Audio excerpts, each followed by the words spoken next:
പിതാവിൻ്റെയും പുത്രൻ്റെയും പരിശുദ്ധാത്മാവിൻ്റെയും നാമത്തിൽ ആമേൻ. എൻ്റെ പ്രിയപ്പെട്ടവരെ, ഇന്ന് ഫെബ്രുവരി 28 ശനിയാഴ്ച, അമ്മേ പരിശുദ്ധ അമ്മേ, അമ്മേ പരിശുദ്ധമേ, ദൈവമാതാവേ, കൃപാസനത്തിലൂടെ ഞങ്ങൾക്കും ഞങ്ങളുടെ ദേശത്തിനും അമ്മ മധ്യസ്ഥം തേടി തന്ന എല്ലാ അനുഗ്രഹങ്ങൾക്കും കൃപകൾക്കും ഞങ്ങളിപ്പോൾ ഹൃദയം നിറഞ്ഞ നന്ദി പറയുന്നു.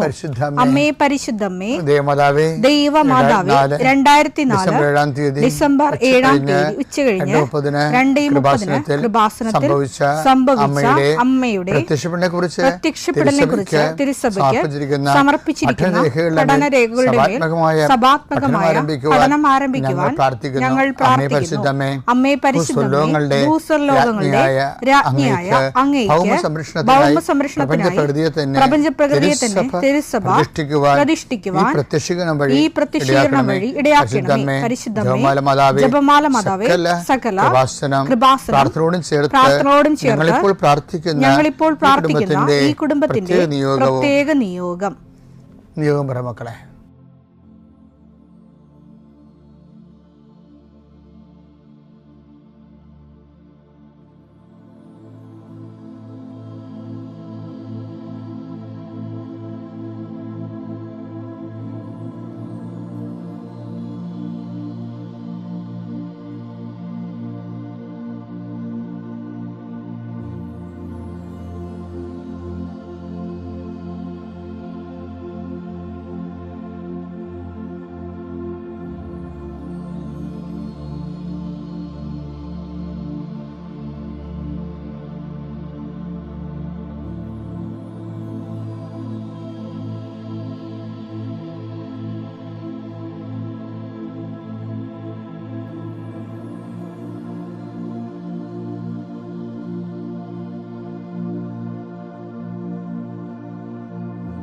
അമ്മയുടെ പ്രത്യക്ഷീകരണത്തിന്റെ ഈ അനുഗ്രഹവേളയിൽ ഞങ്ങൾക്ക് സാധിച്ചു തരുവാൻ കനിയണമേ. ആമേൻ. വിശ്വാസ പ്രമാണം. സർവശക്തനായ പിതാവും ആകാശത്തിന്റെയും ഭൂമിയുടെയും സൃഷ്ടാവുമായ ദൈവത്തിൽ ഞാൻ വിശ്വസിക്കുന്നു. അവിടുത്തെ ഏകപുത്രനും ഞങ്ങളുടെ കർത്താവുമായ ഈശോമിശിഹായിലും ഞാൻ വിശ്വസിക്കുന്നു. ഈ പുത്രൻ പരിശുദ്ധാത്മാവിനാൽ ഗർഭസ്ഥനായി കന്യകാമറിയത്തിൽ നിന്ന് പിറന്ന് പൊന്തിയോസ് പീലാത്തോസിന്റെ കാലത്ത് പീഡകൾ സഹിച്ച് കുരിശിൽ തറയ്ക്കപ്പെട്ട് മരിച്ച് അടക്കപ്പെട്ട് പാതാളങ്ങളിൽ ഇറങ്ങി മരിച്ചവരുടെ ഇടയിൽ നിന്ന് 3-ാം നാൾ ഉയർത്ത് സ്വർഗത്തിലേക്ക് എഴുന്നള്ളി സർവശക്തിയുള്ള പിതാവായ ദൈവത്തിന്റെ വലതുഭാഗത്തിരിക്കുന്നു. അവിടെ നിന്ന് ജീവിക്കുന്നവരെയും മരിച്ചവരെയും വിധിക്കുവാൻ വരുമെന്നും ഞാൻ വിശ്വസിക്കുന്നു. പരിശുദ്ധാത്മാവിലും ഞാൻ വിശ്വസിക്കുന്നു. വിശുദ്ധ കത്തോലിക്കാ സഭയിലും പുണ്യവാന്മാരുടെ ഐക്യത്തിലും പാപങ്ങളുടെ മോചനത്തിലും ശരീരത്തിന്റെ ഉയർപ്പിലും നിത്യമായ ജീവിതത്തിലും ഞാൻ വിശ്വസിക്കുന്നു. ആമേൻ. സുഖസ്ഥനായ ഞങ്ങളുടെ പിതാവേ, അങ്ങയുടെ നാമം പൂജിതമാകണമേ. അങ്ങയുടെ രാജ്യം വരണമേ. അങ്ങയുടെ തിരുമനസ് സ്വർഗത്തിലെ പോലെ ഭൂമിയിലും ആകണമേ. അന്നു വേണ്ടുന്ന ആഹാരം ഇന്ന് ഞങ്ങൾക്ക് തരണമേ. ഞങ്ങളോട് തെറ്റ് ചെയ്യുന്നവരോട് ഞങ്ങൾ ക്ഷമിക്കുന്നത് പോലെ ഞങ്ങളുടെ തെറ്റുകൾ ഞങ്ങളോടും ക്ഷമിക്കണമേ. ഞങ്ങളെ പ്രലോഭനത്തിൽ ഉൾപ്പെടുത്തരുതേ, തിന്മയിൽ ഞങ്ങൾ രക്ഷിക്കണമേ. ആമേൻ. നന്മ നിറഞ്ഞ മറിയമേ, സ്വസ്തി. കർത്താവ് അങ്ങയുടെ കൂടെ സ്ത്രീകളിൽ അങ്ങ് അനുഗ്രഹിക്കപ്പെട്ടവളാകുന്നു. അങ്ങയുടെ ഉദരത്തിൻ ഫലമായി ഈശോ അനുഗ്രഹിക്കപ്പെട്ടവനാകുന്നു. പരിശുദ്ധ മറിയമേ, തമ്പുരാന്റെ അമ്മേ, പാപികളായ ഞങ്ങൾക്ക് വേണ്ടി ഇപ്പോഴും ഞങ്ങളുടെ മരണസമയത്തും തമ്പുരാനോട് അപേക്ഷിക്കണമേ. ആമേൻ. എൻ്റെ കർത്താവ്, നിന്റെ ഉന്നതമായ നാമത്തിന് സ്വസ്ഥം ചെയ്യുന്നു. കർത്താവ്, രേഖകളെ സംബന്ധിച്ച് പ്രാർത്ഥിക്കണം. ഈശോയെ, രേഖകൾ കയ്യിലില്ലെങ്കിൽ പോലും മനസ്സുകൊണ്ട് നിങ്ങൾ ആ രേഖകൾ നിങ്ങളുടെ കയ്യിൽ ഓർക്കുക. ചിലപ്പോൾ മാർക്ക് ലിസ്റ്റ് ആകും, ചിലപ്പോൾ സർട്ടിഫിക്കറ്റ് ആകും, ചിലപ്പോൾ ഹോൾ ടിക്കറ്റ് ആകും, ചിലപ്പോൾ പ്രമാണമാകും, ചിലപ്പോൾ നക്കലാകും, ചിലപ്പോൾ പറമ്പ് തരം മാറ്റാനുള്ള അപേക്ഷയാകും, ചിലപ്പോൾ നിങ്ങൾക്ക് വീടിന് നമ്പർ കിട്ടാൻ വേണ്ടിയുള്ള പ്രയാസത്തിൻ്റെ അതിനുള്ള അപേക്ഷ. എല്ലാം മനസ്സുകൊണ്ട് ഓർക്കുക. ആ രേഖകൾ ലഭിക്കാൻ ആവശ്യമായ രേഖകൾ വിസയുടെ രേഖകളാകാം, അല്ലെങ്കിൽ ഇൻ്റർവ്യൂവിൻ്റെ രേഖകളാകാം, അല്ലെങ്കിൽ വിസ ഇൻ്റർവ്യൂ ആകാം. എല്ലാം രേഖകൾ മനസ്സിൽ ഓർക്കുക. നിങ്ങളുടെ ഫയലിലുള്ള മുഴുവൻ രേഖകൾ നിങ്ങൾ ആരെങ്കിലും പ്രൊഡ്യൂസ് ചെയ്യാൻ വില്ലേജ് ഓഫീസർ തൊട്ട് കളക്ടർ വരെ മന്ത്രി വരെ നിങ്ങളുടെ ഓരോരോ കമ്പനികളിൽ CEO വരെ ബോസ് വരെ സമർപ്പിക്കാനുള്ള എല്ലാ രേഖകളും മനസ്സിൽ സൂക്ഷിക്കുക. കർത്താവേ, അങ്ങയുടെ മക്കളുടെ രേഖകൾ ഞാനിന്ന് പ്രാർത്ഥിക്കുകയാണ്. ചിലക്ക് രേഖകളില്ല, ചിലക്ക് നഷ്ടപ്പെട്ടു, ചിലക്ക് കിട്ടാനിരിക്കുന്നതേ ഉള്ളൂ, സമയത്ത് കിട്ടണില്ല. അങ്ങനെയുള്ള എല്ലാ രേഖകളും, ചിലക്ക് രേഖ കൊടുക്കണില്ല, മനഃപൂർവ്വം കൊടുക്കണില്ല, കൈക്കൂലി ഇല്ലാത്തവന് കൊടുക്കണില്ല, അല്ലെങ്കിൽ അവരുടെ ആയിട്ടുള്ള വൈകല്യങ്ങളുള്ളതുകൊണ്ട് കൊടുക്കണില്ല, അല്ലെങ്കിൽ വേറെ താല്പര്യങ്ങളുള്ളതുകൊണ്ട് കൊടുക്കണില്ല. അങ്ങനെയുള്ള പൈശാചികമായ തടസ്സങ്ങൾ യേശുക്രിസ്തു ഉന്നതമായ നാമത്തിൽ സഭയുടെ അധികാരത്തിൽ കുരിശിൻ്റെ അടയാളത്തിൽ 40 വർഷം ഞാൻ അർപ്പിച്ച കൃപാന്റെ ശക്തിയാൽ കൃപാസ്ഥാനത്താറെ ജീവനോടെ പ്രത്യക്ഷപ്പെട്ട മാതാവിൻ്റെ മധ്യസ്ഥത്താൽ നിന്റെ മുഴുവൻ രേഖകളെ അതിൻ്റെ തടസ്സങ്ങൾ വിടുവിക്കുകയും നിന്നെ അനുഗ്രഹിക്കുകയും ചെയ്യുന്നു. നിത്യം പിതാവും പുത്രനും പരിശുദ്ധാത്മാവിൽ നീക്കാമേ. എൻ്റെ പ്രിയപ്പെട്ടവരെ, പിന്നുണ്ടല്ലോ, അതായത് ചില കാര്യങ്ങൾ ചെയ്യാനേ നമുക്ക് പറ്റത്തില്ല. ചില പരീക്ഷ എഴുതാൻ നമുക്ക് പറ്റത്തില്ല.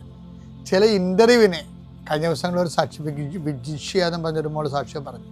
അവളെന്ന് പറഞ്ഞു SOP, അതിൻ്റെ ഫുൾ ഫോം എനിക്കറിയാൻ പാടില്ല. അതായത് പ്രോജക്റ്റിൻ്റെ source, the source of the project. അത് ചോദിക്കുന്ന ഒരു ചോദ്യമാണ്. ഇൻ്റർവ്യൂ ചെയ്യുമ്പോൾ PhD ഇൻ്റർവ്യൂ ചോദിക്കുന്നതാണ്, നിങ്ങളുടെ പ്രോജക്റ്റിൻ്റെ സോഴ്സ് എന്താണ്, ആ സ്കോപ്പ്, അതിൻ്റെ സ്കോപ്പ്, ഇങ്ങനെ കുറേ കാര്യം ചോദിക്കും. അപ്പോൾ ഇവൾക്ക് ഇതിനെക്കുറിച്ച് ഒരു ഐഡിയയും ഇല്ല. ഇവൾ അമ്മയോട് പറഞ്ഞു, അമ്മേ എന്നോട് ആ ചോദ്യം ചോദിക്കരുത്, സത്യമായിട്ട് എനിക്കറിയത്തില്ല, ഞാൻ തോറ്റുപോകും, ഞാൻ ഉടമ്പടി കാശൂരി പിടിച്ച് നിന്നെയും കൊണ്ടാണ് ഞാൻ പോണത്, ഞാൻ തോറ്റു മുടങ്ങരുത്, എന്നോട് ചോദിക്കരുത്. അപ്പോൾ അവൾ ആ ദൈവമായിട്ട് അത്തരം ഒരു ആത്മബന്ധമുള്ളതുകൊണ്ട് ഈശോയോട് അങ്ങനെയൊക്കെ പറയാനുള്ള സ്വാതന്ത്ര്യമുണ്ട്. പക്ഷെ ആ കുഞ്ഞിനോട് മാത്രം ആ SOP ചോദിച്ചില്ല, പക്ഷെ ബാക്കി 14 പേരോട് ചോദിച്ചു. അപ്പോൾ ദൈവത്തിന് വേണമെങ്കിൽ ഈ നമ്മൾക്ക് എടുത്ത പൊങ്ങാത്ത കാര്യം ദൈവം ഏറ്റെടുത്ത് നടത്തും. അതുകൊണ്ട് ഈശോ അതിനു വേണ്ടി, ഈശോക്ക് അതങ്ങനെ കുറേ അനുഭവങ്ങളുണ്ട്. അതുകൊണ്ട് ഈശോയാണ് ആ അവസ്ഥ, ആത്മീയ അവസ്ഥ കണ്ടുപിടിച്ചത്. എന്താ പറഞ്ഞത്? ഈശോ വളരെ സൂക്ഷ്മതയോട് കണ്ടുപിടിച്ച ഒരു ദൈവികമായ രഹസ്യമാണത്. എന്താണ്? യോഹന്നാൻ 14:10 വായിച്ച്, ഞാൻ പിതാവിലും പിതാവ് എന്നിലുമാണെന്ന് നീ വിശ്വസിക്കുന്നില്ലേ? ഞാൻ നിന്നോട് പറയുന്ന വാക്കുകൾ സ്വമേധയാ പറയുന്നതല്ല, പ്രത്യുത എന്നിൽ വസിക്കുന്ന പിതാവ് തന്റെ പ്രവൃത്തികൾ ചെയ്യുകയാണ്.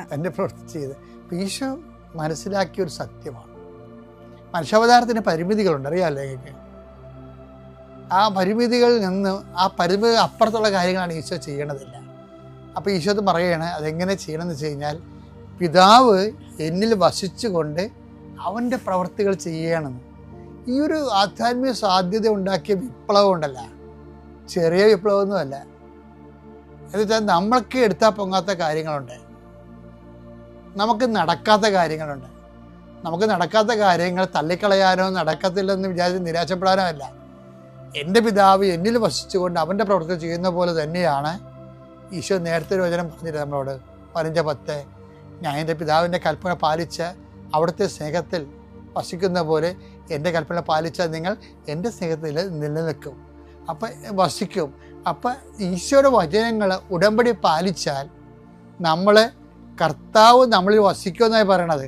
കർത്താവ് നമ്മൾ വസിച്ചാൽ എന്താ ഗുണം? അത് 14:10 ഇഫക്റ്റ് ഉണ്ടാകും. എന്താണ്? എൻ്റെ പിതാവ് എന്നിൽ വസിച്ചുകൊണ്ട് അവൻ്റെ പ്രവർത്തനം ചെയ്യുന്ന പോലെ ഈശോ ഉടമ്പടി പ്രകാരം നമ്മൾ വസിച്ചുകൊണ്ട് ഈശോയുടെ പ്രവൃത്തികൾ ചെയ്യും.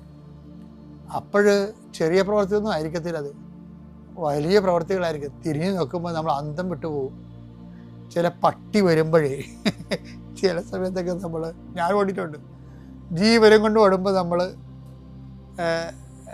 തോടൊക്കെ ഒറ്റ ചാടത്തില്ലേ, മതിൽ വരെ ചാടുന്ന ആൾക്കാരുണ്ട്.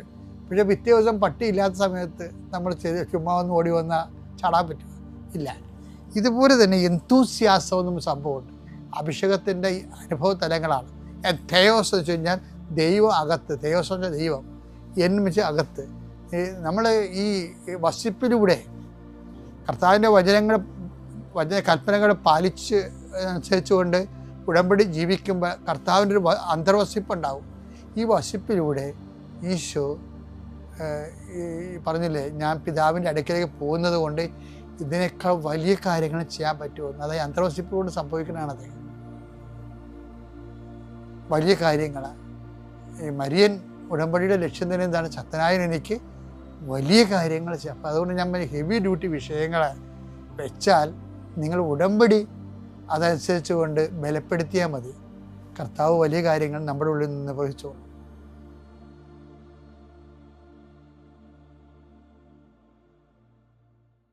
അത്യപൂർവ ദൈവാനുഭവങ്ങൾ ഇനി നിങ്ങൾക്കും സ്വന്തം. ഈ യൂട്യൂബ് ചാനൽ ഇതുവരെ സബ്സ്ക്രൈബ് ചെയ്തിട്ടില്ലെങ്കിൽ ഇപ്പോൾ തന്നെ സബ്സ്ക്രൈബ് ചെയ്യുക. ഈ വീഡിയോ ഇപ്പോൾ തന്നെ നിങ്ങളുടെ സുഹൃത്തുക്കൾക്ക് ഷെയർ ചെയ്തുകൊണ്ട് കർത്താവിൻ്റെ പ്രേക്ഷിതരാകുക.